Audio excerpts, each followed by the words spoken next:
טוב, אז שלום וברוכים הבאים לפרק 42 של חופשי ומבוזר, פודקאסט על בלוקצ'יין, קריפטו וכלכלה חופשית. ושוב, אני לבד בפודקאסט, איציק עדיין מטפח שפם בצו 8, אז את הפרק הזה עשיתי לבד, בשאיפה שאיציק יחזור אלינו בקרוב ונעשה פרקים ביחד. אז היום יש לנו רעיון מרתק ומאוד מאוד מאוד מעניין וגם אקטואלי עם אוריאל אוחיון, מנכ"ל ומייסד זנגו. אז אוחיון בעצם עלה לישראל ב-2003, הוא היה שותף בקרן ההון סיכון הצרפתית ISAI, שמשקיע בסטארט-אפים ובתחום האינטרנט. הוא גם היה מייסד שותף בחברת הסטארט-אפ אפספייר בקליפורניה, שבה הוא שימש כמנכ"ל עד 2016, ולפני כן היה מייסד של האתר הצרפתי של TechCrunch, בעצם של הגרסה הצרפתית של TechCrunch. אז בואו נספר קצת על זנגו. זנגו, אני מניח שהרבה מכם מכירים אותה, זה בעצם ארנק שאוריאל הקים לפני כ5 שנים, זה ארנק דיגיטלי, עובד בשיטת ה-MPC, אנחנו נסביר במהלך הפרק מה זה אומר. בעצם ארנק שהוא מאוד ידידותי למשתמש, עם ממשק פשוט ואינטואיטיבי, מאוד מתאים לניוביז וגם על זה דיברנו, והוא כולל שירותים רבים כמו ירושה, כמו שירות קנייה ומכירה של קריפטו, און-רמפ, אוף-רמפ מה שנקרא, גישה לכל מיני אפליקציות מסחר ועוד ועוד ועוד. אז באמת הארנק התחיל כארנק ניוביז, בהדרגה הוא הפך לארנק שיותר מתאים גם לסוחרים מתוחכמים ולמשתמשים יותר ככה מתוחכמים, וגם על זה דיברנו. אז בעצם דיברנו על החברה ועל המוצר והעמקנו בהבדלים בין זנגו לארנקים אחרים, דיברנו גם על ההתפתחות של החברה ולאורך השנים ובעצם התוכניות שיש לאוריאל לעתיד לבוא, ודיברנו גם על השוק באופן כללי, כי אוריאל מרבה להתבטא לגבי השוק ויש לו דעות מאוד מעניינות.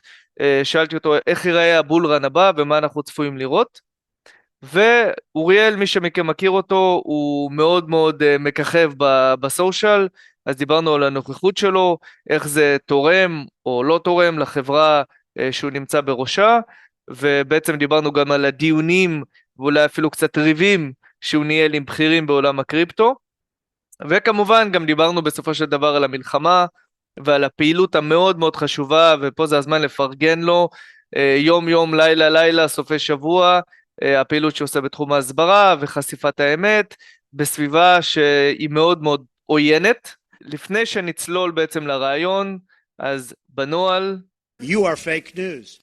אז כמו שאנחנו אומרים תמיד, בעצם שום דבר ממה שאנחנו אומרים לא משמש כייעוץ השקעה.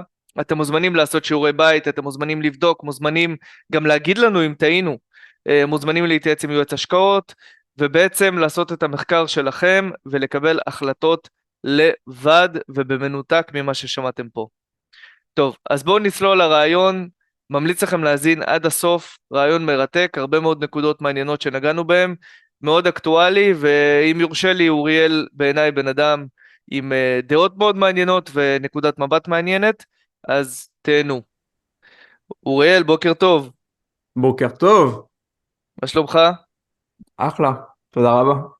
אני רואה את המשרד ריק מאחוריך, אתם עכשיו אני מניח עובדים רימוט, זה אנחנו עובדים לגמרי רימוט. עם המצב הנוכחי אנחנו הקפדנו לשנות לגמרי את הפוליסי, ועכשיו כולם by default עובדים מהבית, והנוכחות במשרד היא אופציונלית. אוקיי, ומצליחים, מסתדרים ככה? מה, התאמנו עם קוביד. היה לנו, אתה יודע, היה לנו אפשרות לעשות,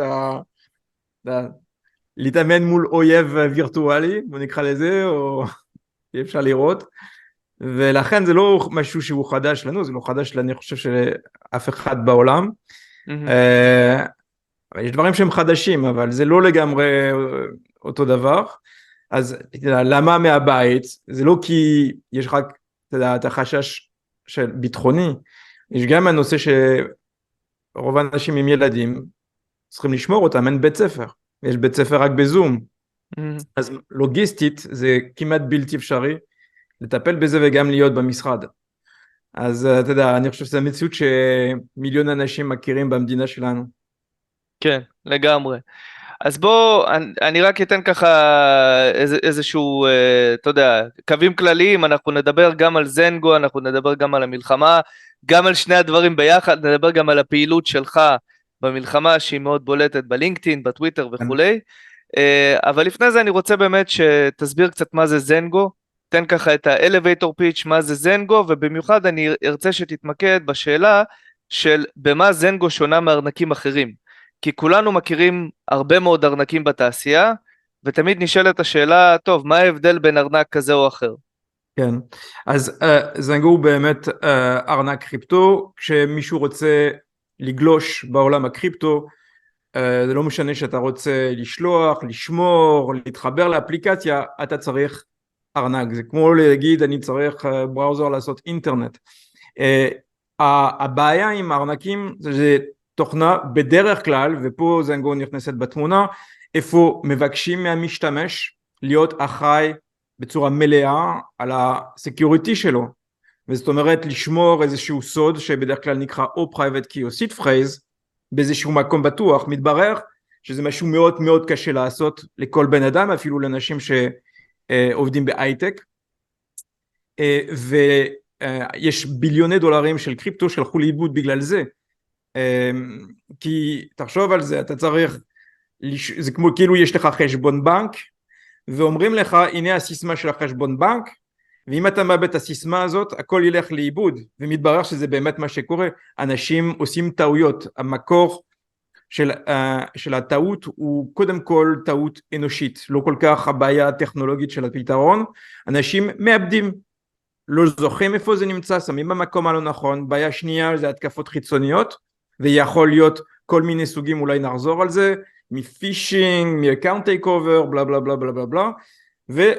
והעולם שלנו, העולם של הארנקים, עד שאנחנו נכנסנו בתמונה, הוא שבור, אוקיי? וזה לא משנה איזה ארנק, כל ארנק שהוא מבוסס private key, נקרא לזה תוכנה, שנקרא לזה חומרה, שנקרא לזה extension, הוא מבוסס על אותו עיקרון security. אתה צריך להיות תלוי בסיסמה אחת ששוברת את הכל, אם הכל הולך לאיבוד. ואנחנו אמרנו שהדבר הזה לא יכול להיות את העתיד, אנחנו לא מקבלים את המציאות הזאת, אנחנו שומרים כל הזמן את הביטוי not your key not your coin, אתה יודע, אנשים ממליצים בצורה עיוורת על לקנות איזשהו ארנק כך, שלמרות זה מוסיף קצת יותר ביטחון כי זה מנתק את הפרייבט קי מהאינטרנט, זה לא פותר את הבעיה הראשית. הבעיה הראשית היא איך שומרים את הסוד הזה בצורה בטוחה, כדי שאף אחד אחר לא יכול להשתמש בו, בכל מצב אתה יכול להיכנס בחשבון שלך, בלי חשש שהכסף הלך לאיבוד. זה שני צרכים בסיסיים. 12 שנים בקריפטו, אתה חושב, בטוח פיתחו את זה כבר, אוקיי? בטוח יש כבר פתרונות לזה, מתברר שלא. מתברר שעד היום יש כל מיני בעיות, ואז אנחנו הסתכלנו על זה, אמרנו, הדבר הזה לא יכול להיות העתיד. כשאני אומר הסתכלנו על זה, רק נציין שהמאזינים שלנו גם מכירים את זה, יש הרבה מאוד דרכים יצירתיות היום לזכור את הסיד פרייס שלך, בין אם זה כל מיני חריטות על אתה יודע, כל מיני מתכות, כן, ובין אם זה לזכור כל מיני שירים שאתה משבץ בהם את המילים, וכל מיני דברים כאלה שבוא נגיד הם נשמעים מאוד הזויים ב-2023 ובסביבה כל כך טכנולוגית. כלומר הדבר הזה הוא מאוד מאוד כואב והוא מאוד מאוד בעייתי, אז בוא תספר לנו קצת איך אתם פותרים את זה. אז אנחנו הסתכלנו על העולם, אז אמרנו, העולם מבוסס פרייבט קי לא יכול להיות את העתיד, period, כאילו אנחנו לא מקבלים את זה, אנחנו מתנגשים נגד החזון הזה, אנחנו לא מקבלים אותו, אנחנו לא מאמינים שהוא יעבוד, הוא לא עבד, הוא לא יעבוד. ואנחנו אמרנו, אוקיי, מה אפשר לעשות את זה, איך אפשר לעשות את זה אחרת, והסתכלנו קודם כל מהבסיס, מה שנקרא קריפטוגרפיה, איך אפשר לבנות פתרון שהוא לא מבוסס על קריפטוגרפיה פרייבט קי, זאת אומרת מבוסס על קריפטוגרפיה, איפה סוד אחד אחיד הוא מתנה את הסקיוריטי, והסתכלנו כל מיני אופציות, היו מולטי סיג, היו סמארט קונטרקט וולטס, ואנחנו בחרנו, ואני מדבר על לפני 5 שנים עכשיו, על מה שנקרא MPC, מולטי פארטי קומפיוטיישן, שהפך היום להיות תעשייה מלאה, עם מלא שחקנים, עם מלא גוונים. אנחנו היינו חברה הראשונה בעולם שהתמחה בתחום הזה. מה MPC עושה? אומרת משהו מאוד מאוד מאוד פשוט, מאוד פשוט, שבמקום להיות תלוי בסוד אחד, אתה תלוי בסודות, אוקיי? נפרדות, נפרדים. שנפרדים, שלא נמצאים באותו מקום באף רגע, לא ברגע היצירה של הארנק ולא ברגע של החתימה של הטרנזקציות, אוקיי? אז ככה זה נשמע פשוט, אבל זה מכניס איזשהו שינוי דרמטי, שאין סוד אחד שמתנה את החיים של הארנק ואת הביטחון שלו, ואז זה מאפשר לך לבנות כל מיני מנגנונים סקיוריטי שאתה לא יכול לעשות בדרך כלל עם ארנק מבוסס פרייבט קי אחד. אז אנחנו הסתכלנו על זה, לא היה שום דבר, אז בנינו ספריית MPC, open source, שהיא היום, אני חושב, הכי פופולרית בעולם, הוא אחד מהפופולריות בעולם, ועל זה בנינו איזשהו ארנק, שהוא ארנק מיועד לכל בן אדם בעולם, מהבן אדם שמתחיל, הבן אדם הכי מתוחכם, עם עשרות מיליוני דולרים של קריפטו. ומה זה האפליקציה הזאת? איך היא עובדת? מורידים אותה לטלפון, iOS או אנדרואיד, ובמקום בדרך כלל לספק ולבקש ממשתמש לרשום 24 מילים, ככה זה בדרך כלל עובד, ולכתוב את זה על חתיכת נייר, אנחנו המצאנו שיטה חדשה של אותנטיקציה לארנקים, אוקיי? אנחנו קוראים לזה 3FA, קצת כמו 2FA, אבל ללא סיסמה, אוקיי? אז מה קורה? אתה מכניס איזשהו אימייל, שאתה שולט עליו, אוקיי? אימייל מאוד מאוד פשוט, זה יכול להיות אימייל אנונימי, זה לא חשוב, אתה נותן גישה לאיזשהו קלאוד שאתה שולט עליו, זה יכול להיות iCloud, גוגל דרייב או דרופבוקס או שלושתיהם, ואז אתה עושה איזשהו סליקה של הפנים שלך, סקן, liveness biometrics, אוקיי? שנותן לך את האישור הסופי ולידציה שאתה באמת אתה, ואתה נכנס בארנק, ולשחזר את הארנק, אם הולך לאיבוד טלפון, קונה אייפון חדש, אנדרואיד חדש, אותו דבר, אתה מכניס את שלושת הדברים האלה ואתה נכנס, ובשום רגע מבקשים ממך לרשום איזושהי סיסמה, בשום רגע אתה צריך לשמור איזשהו סוד, אתה לא צריך לזכור משהו, אתה פשוט נכנס, ובנוסף נותנים לך אחריות שרק אתה יכול להיכנס בארנק שלך, אף אחד אחר, כי יש את הסליקת פנים. ה-3FA זה בעצם תנאים מצטברים, כלומר אני צריך גם את האימייל, גם סריקת פנים וגם קוד, נכון? 3FA, אתה צריך את שלושתם. כן. אם חסר אחד, אתה לא יכול להיכנס בארנק, זאת אומרת שאם לדוגמה מישהו פרץ לך באימייל, שזה קורה לא מעט, או אתה מקבל איזשהו סים סוואפ, זה קורה לא מעט, אוקיי? מישהו יכול אולי להיכנס בשלב הראשון, בשלב השני, אבל הוא לא יוכל להיכנס בשלב השלישי. עכשיו, מה זה אומר בפועל? זה ארנק מאוד מאוד קל להיכנס בו, מאוד מאוד קשה לאבד אותו, מאוד קשה לפרוץ בפנים. יש לנו יותר ממיליון משתמש, אנחנו נודיע על זה בימים הקרובים, ועל מיליון משתמש היה לנו אפס מקרה של שליטת על חשבון מצד שלישי, אפס. כמה זמן כבר הארנק פעיל?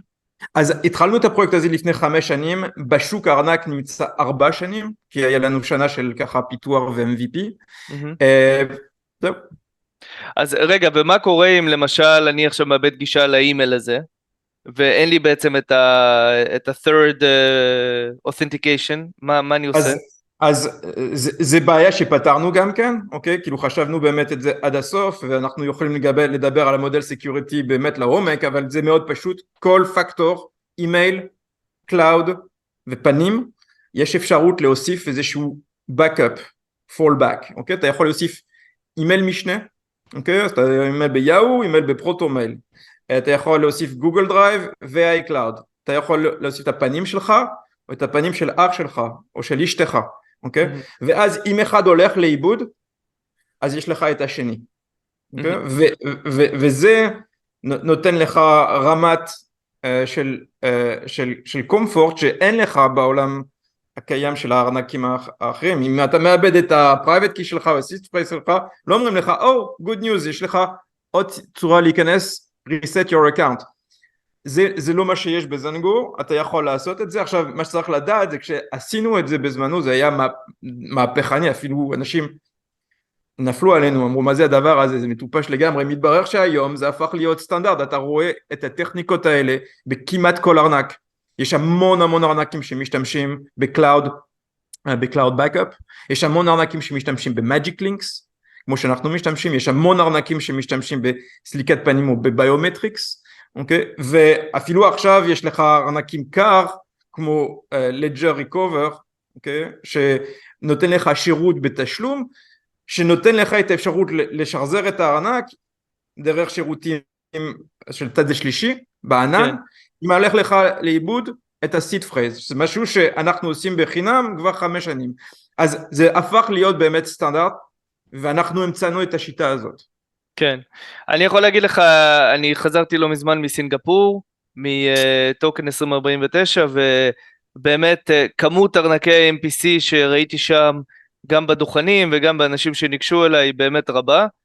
אין ספק ש-MPC עכשיו is on the rise, מה שנקרא, אבל בכל זאת אני אעשה איזה devil's advocate, ואני אשאל אותך שאלה, שבטח המאזין המקסימליסט יושב ומתגרד ככה, ואומר לעצמו, רגע, אבל אתה בעצם פוגע בדיסנטרליזציה, כי אתה עובד עם גופים שהם centralized by definition, כן, עם ג'ימייל לצורך העניין של גוגל, או עם איזשהו קלאוד, או אפילו זנגו בעצמה, היא אלמנט צנטרליסטי, שבסוף אני תלוי בכם, אז זה בעצם נוגד את כל האתוס של הקריפטו. אז יש פה איזשהו, יש כמה דברים שצריך להגיד, אוקיי? ויש איזשהו דלטה ובמול בסוף שאני אוסיף. הראשון שהארנק הזה הוא בשליטה מלאה של המשתמש, זאת אומרת שהכסף הוא נמצא מה שנקרא on-chain, okay? מי שעובד בקריפטו יודע מה זה אומר, לא נמצא, כי לא נמצא בשליטתנו, זאת אומרת שאנחנו לא יכולים לעשות טרנזקציות או להשתמש בכסף כמו FTX עשו לדוגמה. 2, כל טרנזקציה יכולה רק להיות מוגדרת על יד המשתמש, זאת אומרת כמה, מתי זה יוצא, לאן זה הולך, כל הדברים האלה. אנחנו או ג'ימייל או whoever לא יכולים להגדיר את זה. 3, הריקוברי גם כן, רק המשתמש יכול לעשות את הדברים האלה, ורק הוא יכול ללכת עד הסוף, כי יש את הנושא של הסליקת פנים. זה נכון שיש גופים מרכזיים בשרשרת, אבל אף אחד מהם בדיעבד יכול בעצמו לקחת איזו שליטה על הארנק, אוקיי? מה שכן, וזה הבמול וזה הדלטה, יש מתישהו בתהליך החתימה איזושהי חתימה נוספת שאנחנו נותנים כדי לתת את האישור הסופי. זאת אומרת שאם מישהו מאוד מאוד חשוב לו שליטה מלאה מ-1 עד 10 של הארנק, כולל על החתימה, הארנק זה הוא לא בשבילו, אוקיי? וזה בסדר, אנחנו מקבלים את זה ואנחנו לא מסתירים את זה. רק נדגיש שברמה נקרא לזה המשפטית, יכולה לבוא עכשיו איזושהי רשות ולהגיד לכם, אתם את הארנק הזה, אתם לא מאשרים לו, אתם מקפיאים אותו לצורך העניין, אתם לא מאשרים לו עכשיו להוציא כספים מהארנק, זאת אומרת באופן תיאורטי, כן? אם עכשיו ארנק, אתה יודע, היום אנחנו במלחמה זה גם לא כל כך תיאורטי, כן? אני בטוח שאתם לא מתעסקים עם ארנקים שהם חשודים אתה יודע, ב-FATF מה שנקרא, בארנקי טרור, אבל באופן תיאורטי אם היה לכם ארנק שהוא עכשיו נחשד בפעילות של טרור או פעילות פלילית כזאת או אחרת, יכול עכשיו בית המשפט להוציא צו שבעצם אומר לכם אתם את החתימה הסופית לא נותנים לארנק הזה. אני לא אוהב לשחק עם מגוונים, אני אגיד זה בצורה הכי בוטה, אנחנו כן יכולים טכנית אם היינו רוצים לעצור טרנזקציות, זה לא משנה שזה במצב בבית משפט או שזה מגיע מהאוויר, אוקיי? כאילו לא חשוב, זה כן הבעיה של MPC איך שבנינו אותו היום, זה הולך להשתנות דרך אגב עוד מעט, אוקיי? כי אנחנו ניתן למשתמש את האפשרות לעשות חתימות בלעדינו, אבל בינתיים זה ככה. Okay? בינתיים זה בנוי ככה, ואנחנו לא מסתירים את זה, זה כתוב באתר שלנו שחור על לבן, מי שלא אוהב את הרעיון הזה, אז בסדר, הוא יכול להשתמש בארנקים אחרים, אבל זה אומר שהוא גם צריך לשלם את החשבון סקיוריטי שדיברנו עליו קודם. אבל אם אתה מקבל את הטרייד אוף ואת היכולת תיאורטית שזה יכול לקרות, okay? דרך אגב 5 שנים זה לא קרה פעם אחת, ועל מיליון משתמש וביליוני דולרים של טרנזקציות, אבל אם אתה לא אוהב את האפשרות הזאת שאיכשהו יכולה לקרות תיאורטית, אז אל תשתמש בארנק MPC בכלל, אוקיי? כן, ודרך אגב לא רק MPC, אל תשתמש בארנק מולטי סיג, אוקיי? איפה יש איזשהו צד שלישי, אוקיי? תהיה בעצמך וזה בסדר. תראה, בסוף גם ארנק לג'ר או מטאמאסק לצורך העניין, בסוף גם להם יש אינטרפייס, ובסוף גם אתה עובר דרך הסרבר שלהם, כשאתה עושה פעולות. נכון שהפעולות עצמן הן on-chain, אבל בסופו של דבר יש עדיין מעורבות של החברות האלה, ואנחנו גם ראינו שבסופו של דבר, שוב, המקרה קיצון זה בסוף ממשלות, כי זה משהו שהוא, אתה יודע, אף גוף לא יתעסק עם הממשלה שהוא עובד תחתיה, ובסוף אנחנו רואים שגם פה זה לא fully decentralized, ואתה יודע, ללא מעורבות לגמרי, זאת אומרת, אתה עדיין צריך את הסרבר של החברה, שייתן לך את השירות, ובסוף אין שום דבר שהוא לגמרי decentralized ולגמרי עצמאי ליוזר. כן, אני רוצה להגיד משהו, זה אפילו יותר, זה יותר עמוק מזה, אוקיי? כאילו כל ארנק הוא בסוף תוכנה, כולל ארנק קר, אוקיי? וזאת אומרת שמהרגע שיש אפשרות לדחוף איזושהי עדכון לתוכנה, כל דבר יכול לקרות, כולל לתוכנה שהיא אופן סורס, אוקיי? שבמובייל דרך אגב זה מאוד קשה לבדוק, מה זאת אומרת? וראינו את זה בפועל עם ארנק אטומיק לא מזמן, שמישהו יכול להכניס איזושהי שורת קוד בארנק שנחשב fully decentralized, איפה יש לך שליטה מלאה, וגם ככה עם הקוד הזה, עם העדכון של התוכנה הזאת, פתאום הכסף נמשך החוצה מגורם צד שלישי, אוקיי? וזאת הבעיה, hardware wallets בסוף הם firmware wallets, יש בפנים איזושהי תוכנה, זה לא רק חומרה שהיא מנותקת מהעולם האינטרנט, יש חומרה, החומרה הזאת יכולה לעשות כל דבר שהיא, ויכול להיות שכן אופן סורס עוזר, ועוזר לאנשים להבין מה יש, אבל צריך באמת גם לעקוב אחרי זה, ורוב האנשים כן. לא עוקבים אחרי עדכונים, לא עוקבים אחרי מה שיש בלייבריז, וכשזה too late, זה too late, הנה היום, תן דוגמה, אוקיי? היום זה יצא מזאק XBT, שהוא שם את זה בטוויטר, מצאו בחנות של מייקרוסופט, רשמית, תוכנת לג'ר, אוקיי? שנראית אחד עם התוכנת לג'ר, אוקיי? אממה, זו תוכנה שהיא לא התוכנה המקורית, אנשים הורידו אותה כי זה מה שמוצאים כשמחפשים לג'ר, אוקיי? הורידו אותה, ו17 ביטקוין הלכו לאיבוד. סוג של תוכנת פישינג, סוג של אפליקציית פישינג. כן, עם אותו ארנק שהוא בטוח, כי אנשים פשוט מכניסים את הסיד פרייז, חושבים שהם במקום בטוח, רואים את הלוגו, רואים את החומרה, אומרים סבבה, אז מתברר שכל דבר שהוא חומרה, יש לו תוכנה, וכל תוכנה יכולה להיות מלישוס למשתמש.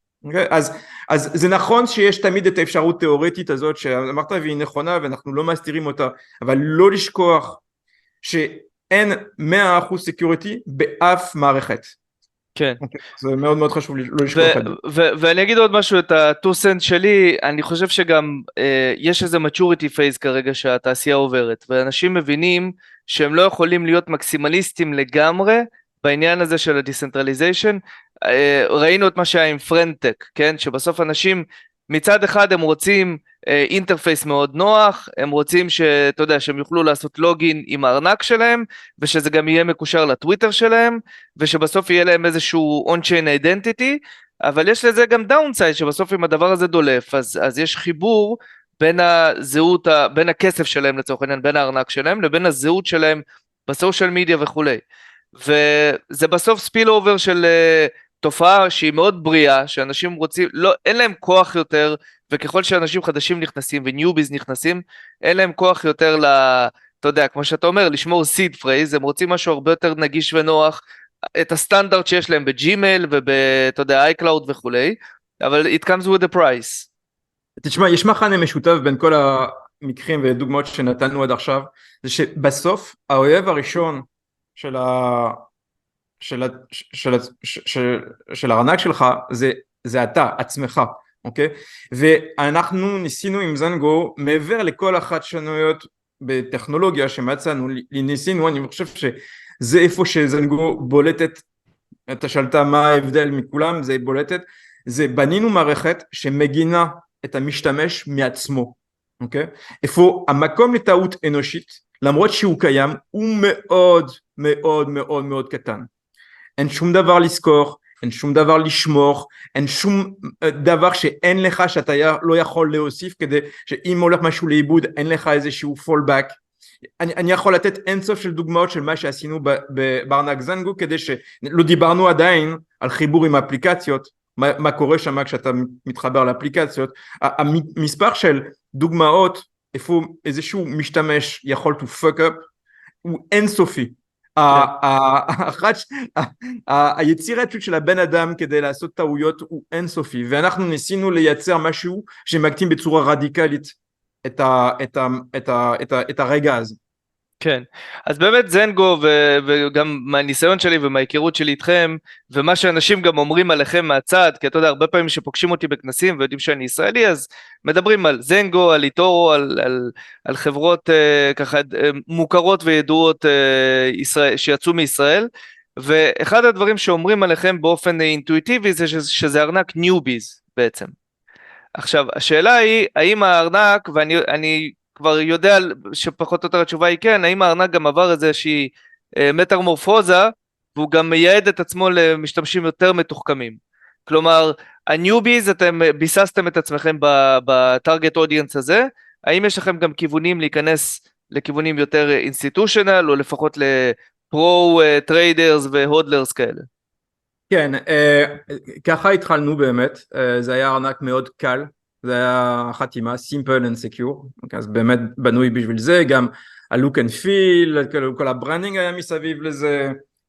לפני כמעט שנתיים החלטנו שאנחנו רוצים להגדיל את העוגה, השוק לא גדל כמו שאנחנו יודעים, ולכן היינו צריכים להיכנס עמוק יותר בשוק, ושינינו מספר דברים. קודם כל את הדברים הבסיסיים, כאילו את ה-value proposition שלנו, שהוא קודם כל secure by default, זאת החתימה, אין כבר נושא שאתה simple and secure, למרות שהארנק נשאר עדיין מאוד מאוד פשוט למי שרוצה להתחיל בקריפטו.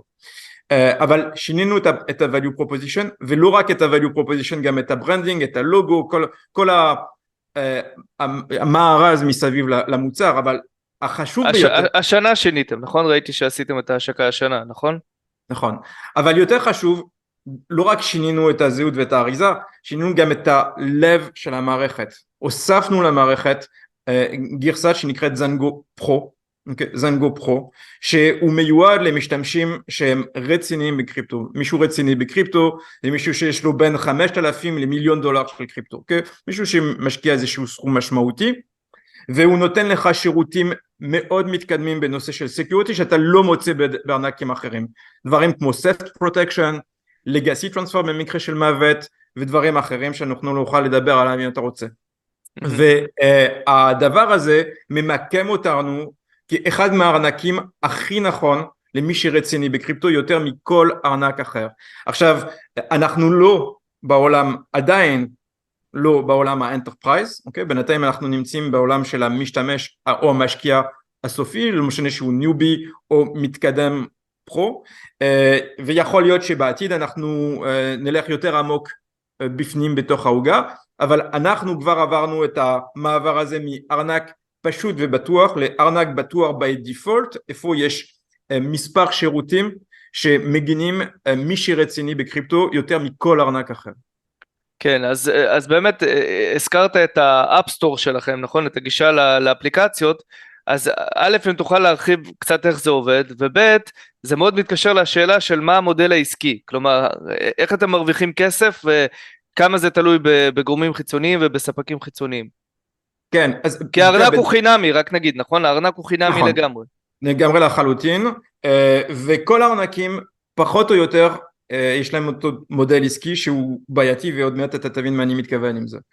בדרך כלל הארנק הוא חינם, אתה מוריד אותו מאיזשהו אפסטור, מאיזשהו אתר, לפעמים אתה קונה איזשהו פלסטיק, אוקיי? כאילו איזשהו דונגל כזה, אבל אתה קונה אותו פעם אחת, אתה לא צריך לקנות אותו פעמים, ואז מה? איפה הכסף? אז אתה מוצא בתוך הארנק מספר שירותים שמבוססי השקעה, לקנות קריפטו, למכור קריפטו, להמיר קריפטו מקריפטו, סטייקינג, כל מיני דברים כאלה. בדרך כלל ארנקים לוקחים איזשהו קופון על הרווח שקורה בכל טרנזקציה בשלב הזה. לשמור קריפטו, לשלוח קריפטו, לקבל קריפטו זה חינם, אין שם כסף לעשות, אפילו טכנית, אבל בכל הדברים האחרים אפשר לעשות מזה כסף, ולא מעט כסף, אוקיי? אנחנו כל חודש מוכרים מיליוני דולרים של קריפטו דרך הארנק זנגו. עכשיו, המודל הזה הוא בעייתי, אוקיי? רגע, רק נסביר למאזינים, כלומר יש לכם איזשהו פרטנר של on-ramp off-ramp, כן? של לקנות קריפטו, פיאט טו קריפטו, קריפטו טו פיאט, שאתם בעצם עובדים איתו ואתם לוקחים איזשהו פי מכל טרנזקציה. זה נכון, ובגלל זה בעייתי. למה זה בעייתי? כי אם אתה לוקח 100% מהנוף הארנקים, 100% מהם, אוקיי? כולם עובדים עם אותו מודל, והמודל הזה הוא תלוי צד שלישי, זאת אומרת אין לך שליטה עליו, הוא מאוד מה שנקרא undifferentiated, זה דומה אחד לשני, כולם עובדים עם אותם ספקים פחות או יותר, יש משהו כמו 10 ספקים, כולם עובדים עם כולם, והרווח שמה הוא מאוד מאוד נמוך, אוקיי? הוא כאילו הוא לא מצדיק חברה שיכולה להיות שווה ביליוני דולרים, אז מה אתה עושה כשאין לך מודל שאתה שולט עליו, ושהוא undifferentiated, זאת אומרת אין לך unfair competitive advantage, ואיך אתה בונה מזה ביזנס. זה משהו שהבנו כבר לפני שנתיים, אוקיי? כשעשינו את המעבר הזה מזנגו סימפל סקיור לזנגו בטוח by default, אוקיי? וזנגו פרו, הכנסנו הכנסה מסוג אחר, די חדשני, גם פה זה משהו שאתה לא תמצא בחברות אחרות, איפה המערכת או החבילה זנגו פרו מיועדת למשתמשים מקדים, היא באמת מנוי לשירות פרימיום, אוקיי? אתה משלם איזשהו דמי מנוי חודשי, כמו אתה משלם לנטפליקס או לספוטיפיי או לוואן פסוורד, איזשהו מנוי חודשי לתוכנה, סאס סטייל, ואתה מקבל את השירותים האלה. המודל שלנו מורכב משני הזרעות האלה, מבוסס טריידינג פיז ומבוסס מנוי. התחלנו עם זה לפני חודשיים, אוקיי? וזה מתחיל להיראות מאוד מאוד טוב, יש לנו כבר מלא מנויים, משתמשים קיימים וגם חדשים שבאים בשביל זה, בינתיים התמחור אנחנו עדיין מודדים אותו, אבל זה בין 10 ל-20 דולר לחודש, אוקיי? 10 ל-20 דולר לחודש, ואתה מקבל מספר שירותים שאין לך בגרסה החינמית, מאוד דומה במה שיש בעולם התוכנה בעולמות אחרים, כולל בסקיוריטי, באנטי-וירוס, בפסוורד מנג'רס וזה, אבל אנחנו חברה ראשונה שבחרנו לעשות את זה בעולם הארנקים, ויש לך את האפשרות הזאת, ולכן המודל שלנו מורכב ממשהו שאנחנו לא שולטים עליו, טריידינג פיז, ומשהו שאנחנו 100% שולטים עליו, כי זה שירותי סקיוריטי שאנחנו בונים ואנחנו מספקים. תגיד, אתה יכול לתת לנו קצת מספרים, לגבי יוזרים אמרת שיש לכם בסביבות 1,000,000, נכון? שעוד לא... עברתם את 1,000,000, אוקיי, קיבלנו את הסקופ, ומבחינת הפרימיום, אם אתה יכול לשתף איך זה הולך, מה אחוז הקונברז'ן בעצם בין 1,000,000 הזה לבין הפרימיום? זה משהו שאני לא יכול לשתף, זה מידע שהיא פרטית, גם, אתה יודע, זה משהו שהתחיל לפני 8 שבועות, אוקיי? כאילו, אז קצת ירוק עדיין, להגיע למסקנות. הדבר שאני כן יכול להגיד לך, שיש מספר מאוד משמעותי שמשתמשים שבחרו במנוי הזה, ומתוכם מספר מאוד משמעותי, זאת אומרת, הרבה יותר מ-50% שמחליטים להישאר עם החבילה הזאת אחרי חודש, אוקיי? כי זה מנוי חודשי. החבילה הזאת בפועל היא אטרקטיבית, היא נותנת דברים שאחד הם מאוד קריטיים, שתיים אתה לא מוצא בארנקים אחרים, דברים שאנחנו יכולים לדבר על זה, אבל נותנים לך גישה לתוכנית inheritance style, אם קורה לך משהו, לא משנה שהמוות היא פיזית או דיגיטלית, שתיים שנותנת לך הגנה נגד התקפה פיזית, אם גונבים לך את הטלפון ומכירים את הפין קוד של הטלפון, נותנת לך הגנה במקרה של חיבור עם אפליקציות שהן יכולות להיות מסוכנות, והיא נותנת לך שירות לקוחות שלפחות לפי G2, אנחנו מספר ראשון בתעשייה, real time, שירות לקוחות מקצועי, אנושי, לא בוט, ולכן, וזה בינתיים את החבילה, יש דברים אחרים שיכנסו בעתיד הקרוב, שישדרגו עדיין את הערך של החבילה הזאת, ומה שאנחנו רואים שיש מספר מאוד משמעותי של הלקוחות הקיימים שלקחו אותו, ויותר מעניין לקוחות חדשים שלא היינו מקבלים אם לא היה לנו את הדבר הזה, הם באו ספציפית בשביל זה, נרשמים, והדבר הראשון שהם עושים זה לוקחים את זנגו פרו לפני אפילו שמתחילים לשים כסף בתוך הארנק, וזה מאוד מאוד מרגש, זה מאוד מרגש כי זה נותן לנו קודם כל path to profitability, כאילו איזשהו מודל עסקי שאנחנו שולטים עליו, שהוא מאוד מאוד מעניין מבחינת כלכלית, הרווח הוא מאוד מאוד גבוה, בניגוד הרווח שיש לך בטריידינג פיז, הוא גם מאוד מאוד מיוחד, אתה לא מוצא את זה בארנקים אחרים, גם מאוד קשה להעתיק את זה, כי צריך באמת לשלוט על ה-MPC כדי לעשות דברים כאלה. אז אנחנו, אתה יודע, בתחילת הדרך, אבל זה נראה מאוד טוב, מאוד exciting, ואנחנו כנראה הולכים להשקיע בזה הרבה יותר. אז בוא נעשה רגע זום אאוט מהמוצר, וזה גם מתקשר לנושא של המודל העסקי. תספר לנו קצת על כמה גייסתם, איזה קרנות, האם היו גם private investors, תן לנו קצת תמונה ככה יותר כוללת לגבי ה-journey שלך כיזם גם. אז הפרויקט התחיל לפני 5 שנים, שנה עבדנו בלי גיוס, בלי הכנסה, בלי כלום, כאילו פשוט על הטכנולוגיה, וכאילו לא ידענו בכלל אפילו אם היה אפשרות לעשות MPC, זה באמת היה חיתולים של העולם, בעולם הזה, ורצינו קודם כל לוודא שיש proof of technology לפני שאנחנו בונים את החברה. כשבנינו את החברה מיד גייסנו כסף, היה לנו איזשהו סיט של $4 מיליון, מי שהוביל את זה זה בנסון אוק, יחד עם סמסונג נקסט ואלרון, נכנסו כל מיני אנג'לים וקרנות קריפטו, קוליידר, נכנסו FJ Labs, קרן מוכרת וכל מיני אנג'לים. פאסט פורוורד, אחרי השיגעון של הקפיצה בקריפטו והירידה בקריפטו וקפיצה חזרה, אנחנו גייסנו סיריז A של $20 מיליון עם אינסייט, קרן אמריקאית מאוד מוכרת, וזה היה הגיוס האחרון שלנו, כשעשינו את המעבר מזנגו לזנגו פרו, פתחנו מעטפה נוספת, הכנסנו משקיעים חדשים שרצו להיכנס באותו סיפור, היה המנכ"ל של אנימוקה לדוגמה, יצאו ואחרים שהצטרפו, אז בינתיים לא עברנו עדיין לשלב של סיריס בי. כלומר עשיתם איזשהו סייף אני מניח, סייף או סאפט, כן, לא כחלק מראונד. כן, אבל אתה יודע כמוני סייף או אקוויטי, בסוף זה אקוויטי, אבל לא עשינו סיריס בי, סיריס בי זה יהיה שנה הבאה, איפה שהוא לא יודעים בדיוק איפה, אז זה מה שגייסנו, בוודאי החברה מייצרת הכנסות, אנחנו עדיין לא רווחים, אבל אנחנו נהיה רווחים שנה הבאה, בכיוון שאנחנו מתקדמים, המספרים שלנו קפצו בצורה מאוד משמעותית בכל המטריקות ב-12 חודשים האחרונים, משתמשים, דפוזיט, הכנסות, AUM, retention, אתה יודע, לא מדבר על אחוזים, אני מדבר על מכפלים, אוקיי?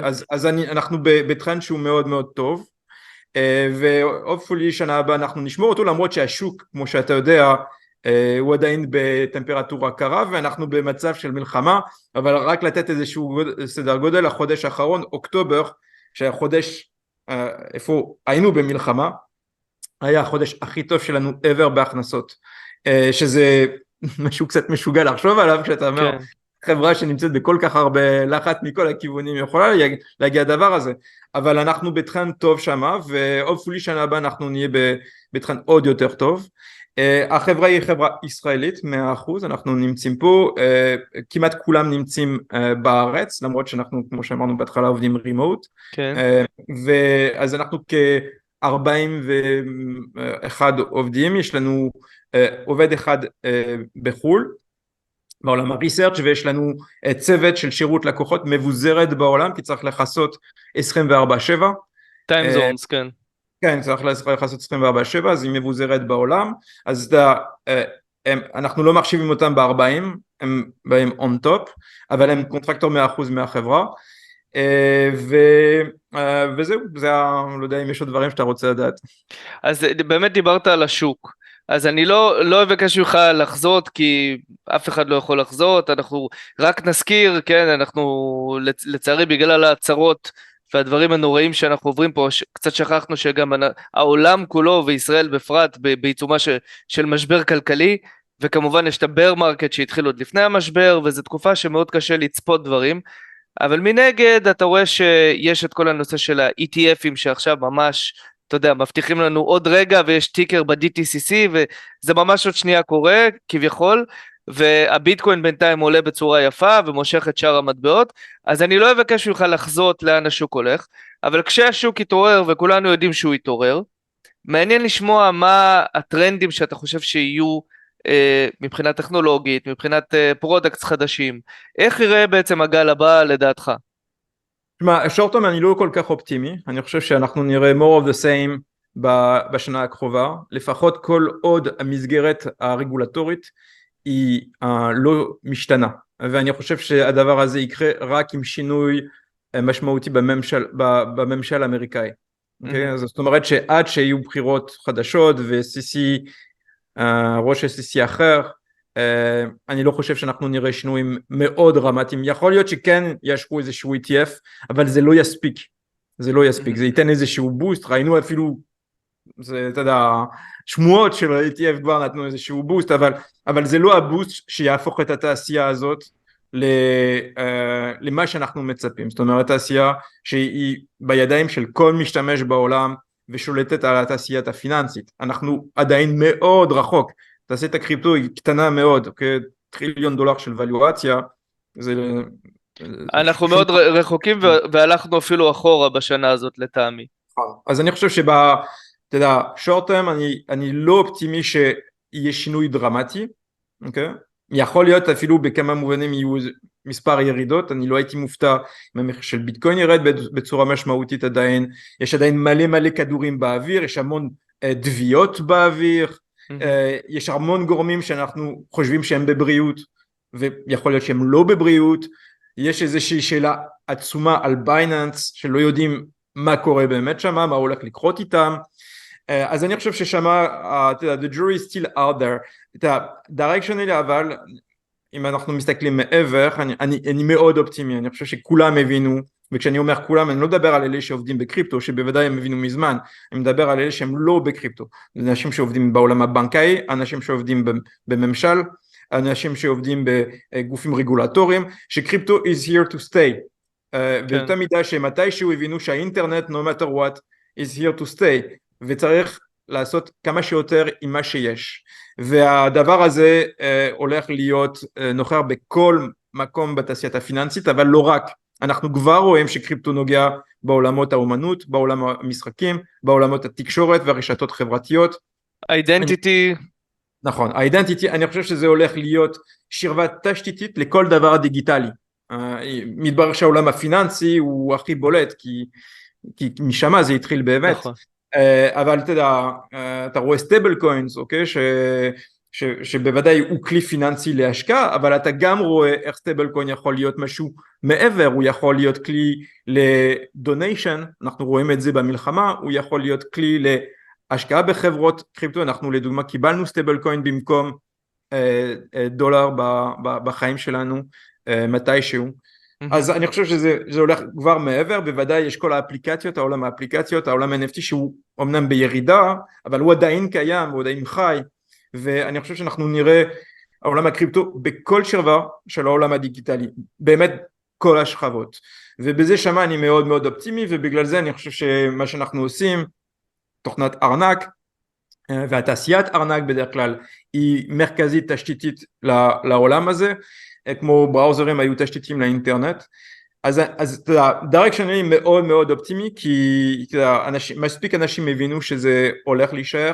זה פרווייזיב, זאת אומרת שזה לא רק תלוי בתעשייה אחת, זה הולך להיכנס בכל מיני תעשיות, ואני חושב שכשאתה טעמת את העולם הזה כמשתמש, אוקיי? אתה לא יכול להסתכל אחורה, זה כאילו יצאת מהמטריץ, מהמטריקס, ואתה רואה את העולם האמיתי, והטעם הוא מאוד מאוד טעים, ואתה רוצה להישאר שם, ויותר ויותר אנשים גם נכנסים בעולם הזה, זה עדיין אומנם בתדירות קטנה, אבל זה קורה, ואני חושב שסך הכל אני די אופטימי. כן, רק נגיד הערה קטנה, שעוד לפני האישור של ה-ETFים, עצם העובדה שגופים כמו בלק רוק מתעניינים בזה ושמים על זה הון ושמים על זה עורכי דין שעובדים על האפליקיישן ושמים גם את השם שלהם על זה, זה כבר מראה שהאינסטיטושנל הוא בכיוון הזה, וגם ההתבטאויות של מנכ"ל בלק רוק ושאר, אתה יודע, שאר ארק אינבסט וכולי, בסופו של דבר זה מראה שיש איזשהו משהו שזז אצלהם, ואם אצלהם זה זז אז זה בסוף גם יגיע לריטל ככל הנראה. כן, עברנו את השלב השאלה, האם it makes sense, כאילו, אני חושב שמספיק אנשים חכמים בעולם הטרדיציונלי הבינו את זה, פשוט השאלה זה לא אם, זה מתי, אוקיי? ואני חושב שהמתי אנחנו רואים אותו, אתה יודע, לאט לאט מתבטא מולנו, אבל העולם הפיננסי זה עולם שזז די לאט, אוקיי? ומסיבה טובה, אוקיי? צריך זהירות, יש נושא סקיוריטי, כסף זה הדבר הכי חשוב אחרי הבריאות, לפני כן, לפעמים אפילו לפני הבריאות בשביל כמה אנשים, כן. אז זה עולם איפה צריך מאוד מאוד זהיר ואין בעיה עם זה, לא יכול לזוז מהר, אבל יש עדיין, אני מאמין בארצות הברית שזה המדינה החשובה ביותר בעולם, נושא פיננסים, יותר מדי אנשים שבאמת מתנגשים להתפתחות הטבעית הזאת, שהתקבלה כבר, וצריך שינוי דרמטי שמה, כדי שהדברים יכולים להמשיך בצורה בריאה. אז אני חושב שזה המפתח של ההמשך. בואו נדבר עליך קצת, אתה מעבר לכובע שלך כפאונדר ו-CEO, אתה מאוד מאוד פעיל ברשתות החברתיות, ואתה בוא נגיד אפשר להגיד thought leader בתחום הזה של הווב 3, אם אני לא טועה יש לך יותר מ-24,000 עוקבים בטוויטר, ואתה יודע, רואים, אתה מתחיל טרנדים, אתה גם לפעמים אוהב להתחיל קצת אש וקצת ככה דיונים וויכוחים, אתה יודע, התכתבת מה שתקרא עם מנכ"ל לג'ר, ועם, אם אני לא טועה, מנכ"ל קוינבייס, גם הגבת לו וקיבלת תגובה וכולי. אז קודם כל, רציתי לשאול אותך שאלה ככה יותר כללית ופילוסופית. האם אתה חושב שפאונדר וקל וחומר CEO של חברת ווב 3 צריך נוכחות סושיאל בולטת, ואיך זה בעצם עוזר לחברה, איך זה משרת את החברה? שאלה טובה, אני חושב שזה לא משהו שהוא חובה, אבל זה משהו שעוזר. וזה באמת תלוי בבן אדם.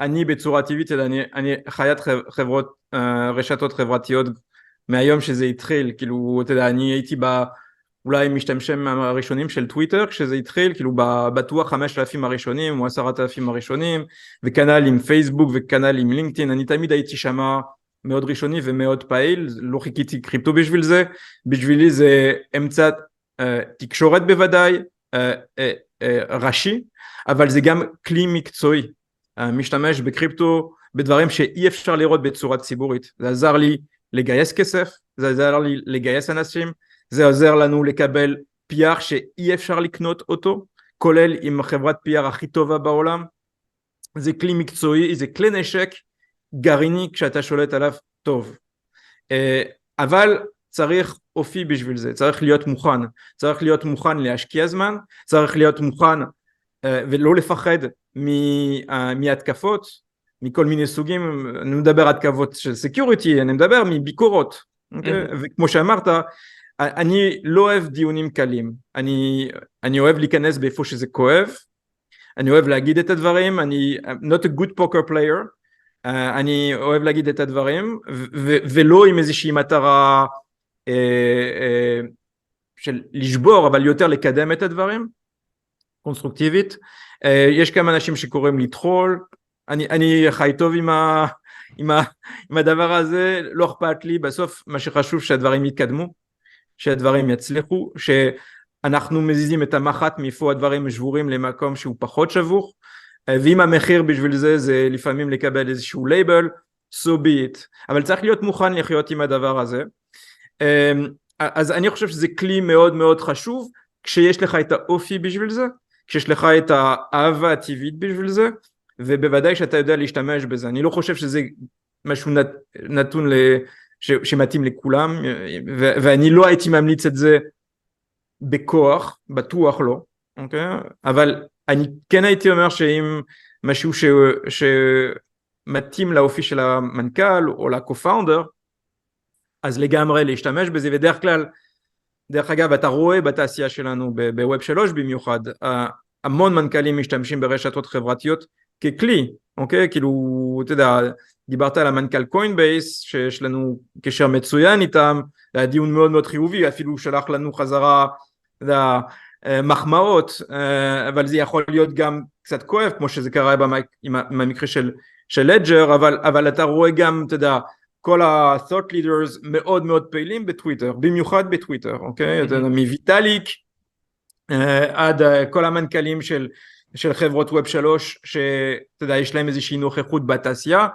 אני חושב שזה חלק ממה שעושה את התעשייה שלנו, שיש איזשהו public discourse, איפה אנשים יכולים להשתתף, יכולים לשתף רעיונות, יכולים לבקר רעיונות, אוקיי? בתעשייה שלנו יש לא מעט אנשים מאוד מוכרים בתעשייה שמתבטאים דרך רשתות חברתיות, אני חושב על אודי לדוגמה, אודי ורטיימר, ויוני אסיה מאיתורו, ואפשר לתת לא מעט דוגמאות שמה, ואני חושב שבסופו של דבר הנט הוא חיובי, הוא עוזר, הוא רק צריך להיות מוכן להשקעה, שהיא השקעה משמעותית בזמן, וגם להיות מוכן לביקורות, כי הן קורות לא מעט. אנחנו כשיצאנו עם זנגו לדוגמה, קיבלנו צונאמי של ביקורות. צונאמי, זה כאילו נכנסנו באיזושהי כנסייה, איפה כולם אומרים, אתה יודע, אנחנו מאמינים בישו, או אמרתי כנסייה, יכולתי להגיד דת אחר, ופתאום אתה אומר, לא, סליחה חבר'ה, זה לא האל שלכם, האל שלכם הוא לא ישו, זה מישהו אחר, ופתאום מה יקרה? כולם יתנגשו עליך, אוקיי? ואני אומר, מה אתה משוגע? זה מה שקרה לנו כשהוצאנו עם MPC, אמרו לא, הדבר הזה לא עושים, לא קורה, לא decentralized, לא whatever, ונולדנו הייתי אומר עם הצבע הזה, אוקיי? והיינו צריכים ללכת נגד הכיוון של הרוח from day one, היום זה קצת פחות המקרה, אנחנו גדולים יותר, MPC is a thing, אז אני הייתי ממליץ, אבל צריך להיות מוכן לזה, ואם משתמשים בזה טוב, זה כלי נשק מצוין. אז באמת, מכלי נשק אחד נעבור לכלי נשק אחר, כן? אז אנחנו, לצערנו, בדיוק מציינים עכשיו בימים אלה 30 ימים למלחמה, ואתה יודע, דיברנו על לינקדאין, דיברנו על טוויטר, לינקדאין וטוויטר בשבילי היו מקומות שבהם הייתי בא, והייתי מקבל מידע, והייתי עושה קצת מחקר, והייתי גם, אתה יודע, יכול לבוא ולהתבטא וללמוד ולגייס עובדים, ולגייס משקיעים וכו' וכו'. ביום אחד זה בעצם התהפך, לפחות בעיניים ישראליות ו-POV ישראלי, זה התהפך למקום שבו כל הזוועות של השביעי לאוקטובר נשפכים שם, וכל האפטרמאט של הכניסה שלנו לעזה והתגובה המבישה של העולם לדבר הזה, והקאונטר אטק שלנו, וזה נהיה זירת התגוששות כזאת של ישראלים, אגב באשר הם, כן, אין פה, אתה יודע, שמאל וימין, אל מול חלקים גדולים מהעולם שהם לא תומכים בנו.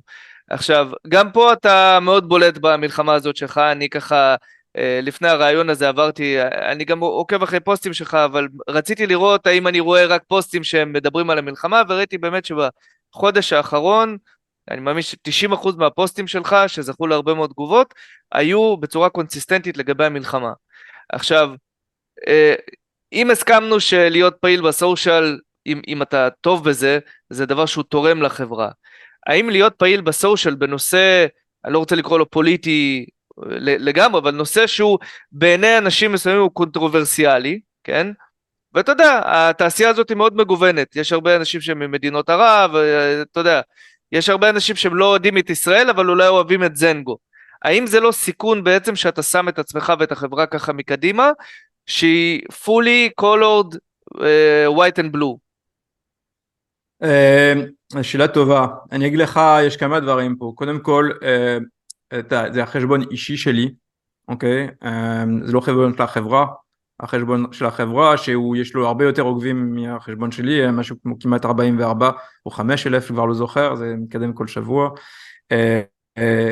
נשאר בטריטוריה של זנגו, ו-99% מהתקשורת של החברה קורה דרך הערוצי של החברה, אוקיי? אני מתברר שאני עובד שם.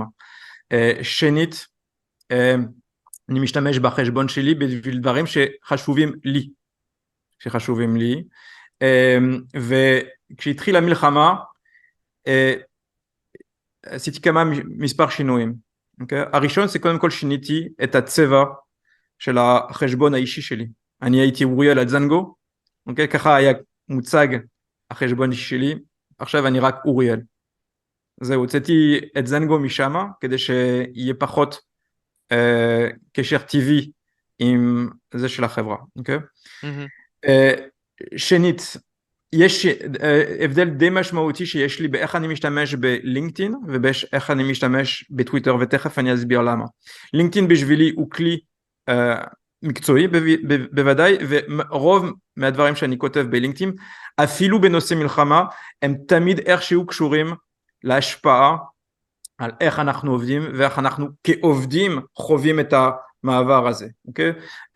זה פחות קונטרוברסיאלי ופחות, הייתי אומר, קיצוני איכשהו, ויותר בלנסט, למרות שלפעמים אני כן, אתה יודע, לוקח איזה עמדות ובצורה טבעית.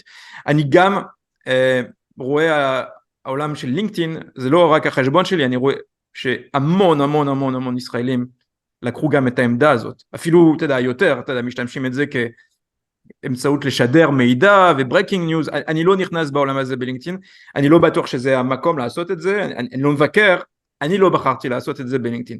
לינקדאין בשבילי נשאר מקצועי.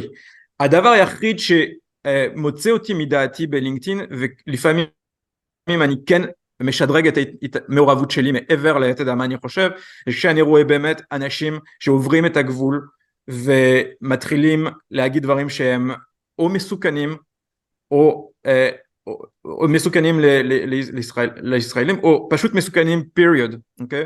ולא מזמן, לפני יומיים, היה איזשהו, לא ידעתי אם זה עובד או קונטרקטור, אבל מישהו שעובד בצוות על ה-Trust and Safety של לינקדאין, שכתב משהו לא יאומן על ישראל, משהו שהוא לא מכובד, לא נכון.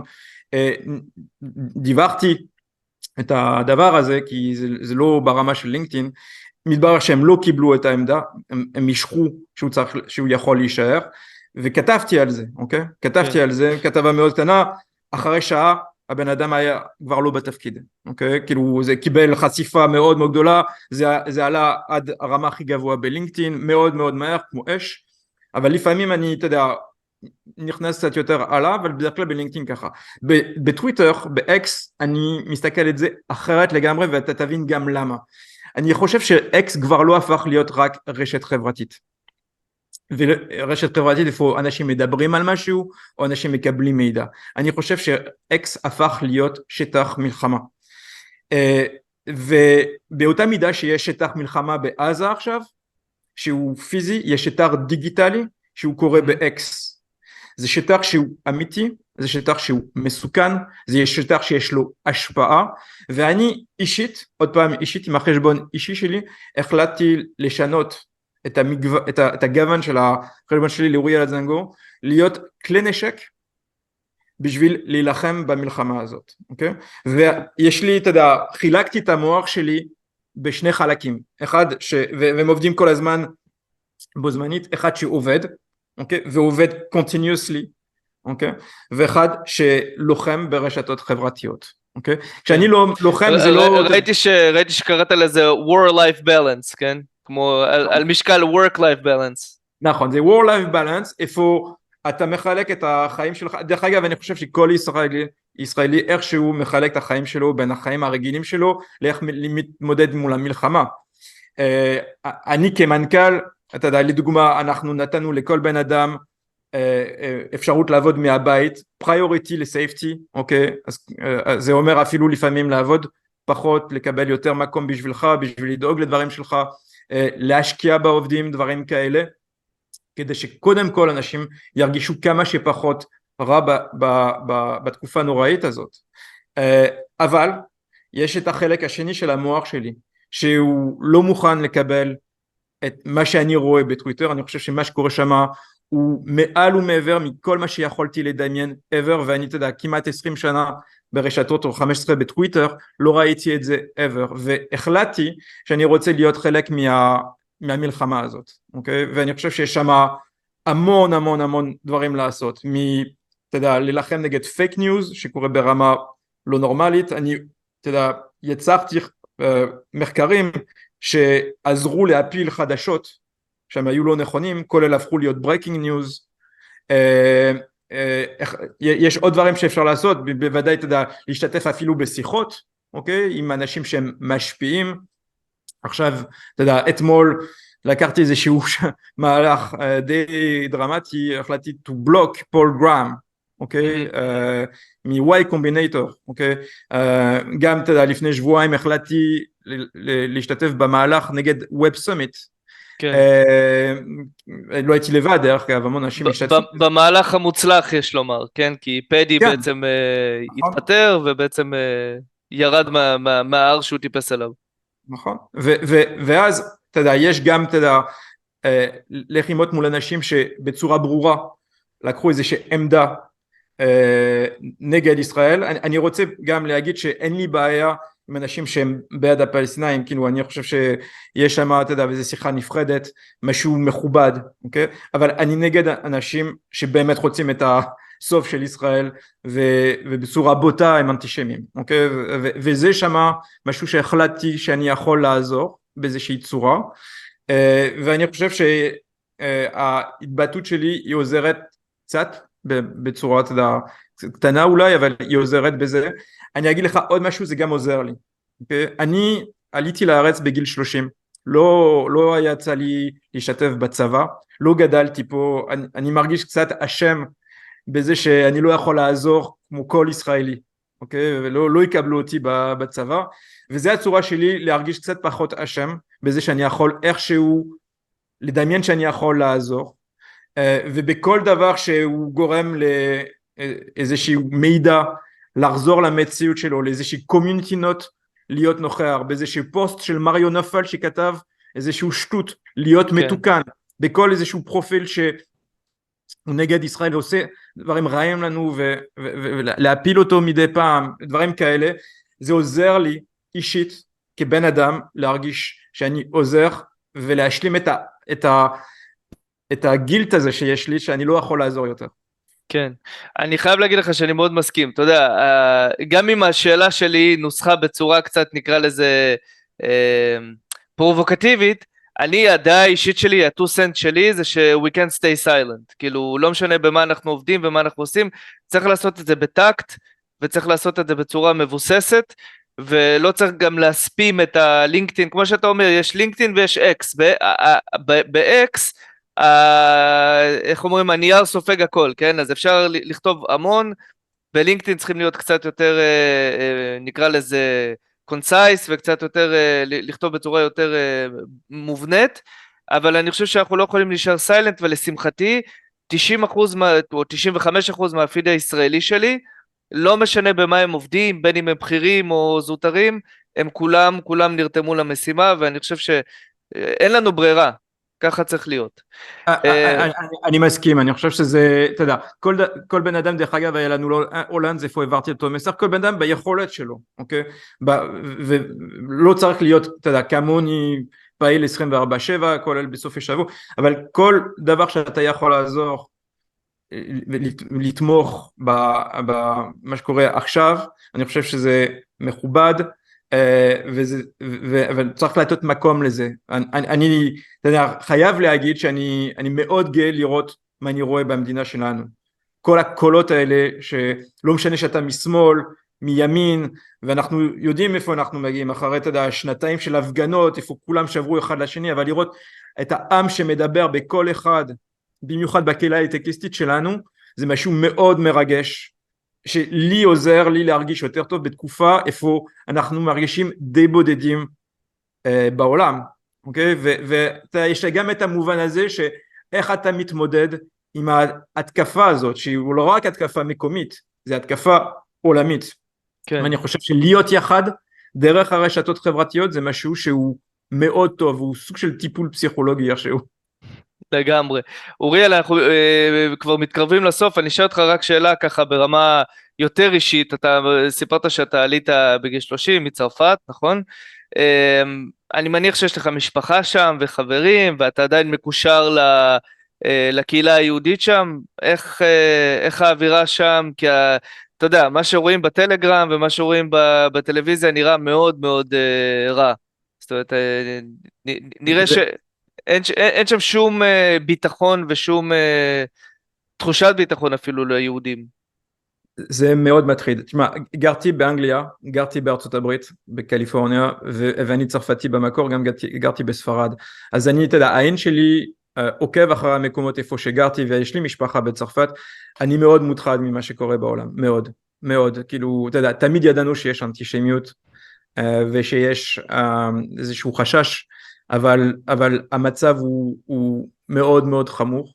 אתה יודע, תמיד צריך להיזהר ממה שקורה בחדשות, מה שאומרים בחדשות, אבל בפועל, זה משהו נורא. רק לתת לך איזשהו נתון, זו מדינה שאני מכיר, רק בחודש אוקטובר של 2023, היה יותר פעילות אנטישמית בצרפת, מכל שנה 2022, רק וואו. בחודש אחד, אוקיי?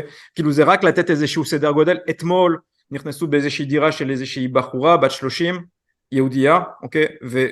ודקחו אותה עם סכין ורשמו איזושהי סימן זווסטיקה על הדלת שלה. זה קרה אתמול. כן, בליון. כן, רואים גם את כל ההפגנות שיש בעולם, רואים את הדברים, את הבושה הזאת של אנשים שמורידים את הפוסטרים של האסירים, של החטופים, סליחה, והנעדרים. זה unheard of, ואני מאוד מוטרד ממה שקורה. אני חושב שזה מראה את המצב האמיתי של העולם, כאילו משהו שידענו שיש אבל לא ראינו אותו, ומשהו די גלובלי. ואני, אתה יודע, שואלים אותי איך אני מרגיש כל הזמן, אתה יודע, חברים מחול אומרים, תשמע, אתה לא רוצה לבוא לחול, כאילו כמה ימים אתה תרגיש יותר טוב, והתשובה שלי תמיד אותו דבר, אני מרגיש יותר טוב פה בארץ, באזור מלחמה, עם, אתה יודע, קטיושות, לא קטיושות, רוקטות כל יום שנופלות עלינו, מאשר מה שאנשים יהודיים חווים בחול, כי הם באמת ללא הגנה, אוקיי? כאילו, אז אומרים שהמדינה יגן עליהם, אבל אנחנו בולשיט, כאילו, אנחנו רואים שהדברים האלה קורים. אני מרגיש יותר טוב פה מאשר בחול. אני חושב שאנחנו נראה עלייה מסיבית אחרי המלחמה הזאת, מסיבית, שיהיה שיא של העלייה ever, כי המצב הוא יותר מדי חמור. אנשים פוחדים לצאת, פוחדים ללכת לבית ספר יהודי, פוחדים ללכת למסעדה כשרה, פוחדים להיכנס בחנות בשר כשרה, פוחדים ללכת לבית כנסת, פוחדים לשים את הכיפה שלהם. כאילו, מה זה העולם הזה? איפה אנחנו חיים? לא יכול להמשיך ככה, ולדעתי אנחנו לא יכולים גם לשנות את זה. זה משהו שתמיד היה, תמיד יש, תמיד יהיה. הדבר היחיד שיש ויכול לעזור, שעכשיו יש לנו מדינה, שאתה יודע, עם כל הפקים שלה וכל הדברים הלא מושלמים שלה, יש לנו מקום איפה כשאני עולה ברחוב, אני רואה דגל ישראלי, ואני לא רואה איזשהו סימן שאומר לי, Gas the Jews או Death to the Jews, ואני יודע שפה לא יהיה לי את זה, פה לא יהיה לי את זה. אז אני חושב שאתה יודע, זה השינוי שיש לנו ב-2023, never again. אני חושב שצריך להילחם בשביל זה. אנחנו ראינו, למדנו במחיר כואב שאפשר לאבד את זה מאוד מאוד מהר. אני חושב שכולנו הבנו את זה, ואני חושב שאנחנו נראה איזושהי עלייה מאוד משמעותית אחרי המלחמה, ואני מאוד מוטרד ממה שקורה בחו"ל. מעניין מאוד מה שאתה אומר. כן, אני, אתה יודע, עם הנימה האופטימית הזאת של עלייה מסיבית, נסיים את הרעיון, למרות שיש לי עוד המון שאלות, אבל באמת הזמן קצר. אורי, תודה רבה, מאוד מעריך את זה שהגעת, במיוחד בתקופה המורכבת הזאת, ושיהיה לנו זמנים שקטים, ובהצלחה בהכל. יהיה לנו, אמן אמן. תודה רבה. טוב, אז עד כאן הרעיון עם אוריאל. אני מזכיר לכם שאנחנו זמינים בכל הפלטפורמות, ספוטיפיי, אפל פודקאסט, אמזון מיוזיק, יוטיוב ועוד ועוד ועוד. הרעיון הזה גם יעלה בווידאו. אתם גם מוזמנים לעקוב אחרינו בלינקדאין, בטוויטר, להירשם לערוץ שלנו בטלגרם, שבו אנחנו מעדכנים על פרקים ועוד ועוד. וכמובן, אם אהבתם את התוכן שלנו, מאוד נשמח אם תדרגו אותנו 5 כוכבים בספוטיפיי. אנחנו גם מעלים סקר בספוטיפיי, אז נשמח שתשתתפו בו. וגם נשמח לתגובות, תכתבו מה חשבתם על הפרק, אהבתם, לא אהבתם, איזה נקודה אתם רוצים שנחדד וכולי. אז זהו, שיהיה לנו שבוע שקט וטוב, ואנחנו ננצח.